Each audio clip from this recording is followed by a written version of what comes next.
BioTwin vise à reproduire de manière virtuelle un être humain avec des biomarqueurs spécifiques. L'idée initiale en arrière de BioTwin, c'est quelque chose qui est un petit peu personnel à moi. J'ai eu, il y a quelques années, je suis un grand sportif qui a fait des marathons, qui a fait de la natation longtemps, qui s'est rendu à faire un Ironman. Et après ça, quelques mois après mon Ironman, je me suis écroulé. J'ai eu de la grosse fatigue et malheureusement, on n'a pas arrivé à trouver avec les médecins quelle était la cause.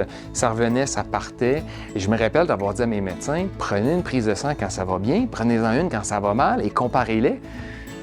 Et c'est là que les médecins m'ont dit, oui, mais ça a des limitations de prise de sang. Là. Ce qu'on peut voir comme molécule, c'est très limité, fait qu'on ne voit pas tout. La prise de sang du médecin va viser peut-être entre 15, 20 ou 50 différents biomarqueurs.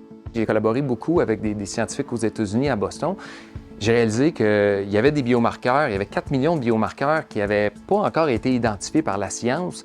J'ai vu un potentiel énorme d'informations qu'on pouvait amener à un individu ou à des professionnels de santé. Le rôle de l'intelligence artificielle dans nos jumeaux virtuels est essentiel. Premièrement parce qu'on génère une quantité massive d'informations qui serait impossible pour un individu ou même pour un groupe d'individus d'arriver à analyser. Un autre facteur clé aussi de l'utilisation de l'intelligence artificielle, c'est d'arriver à créer des utilisations précises.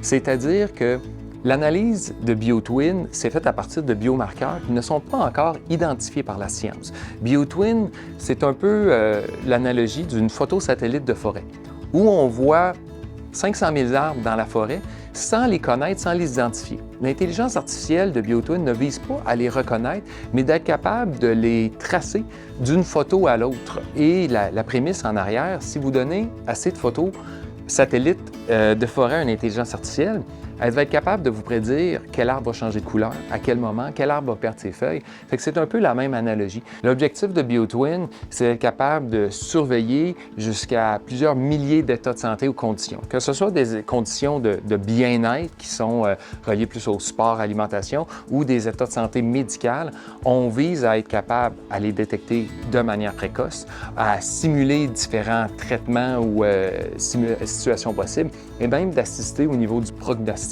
Ce qui est intéressant lorsqu'on pense à l'avenir des jumeaux numériques humains, c'est que les possibilités sont illimitées. Ce qui est intéressant, c'est qu'on peut apprendre un jumeau à reconnaître plusieurs conditions et états de santé.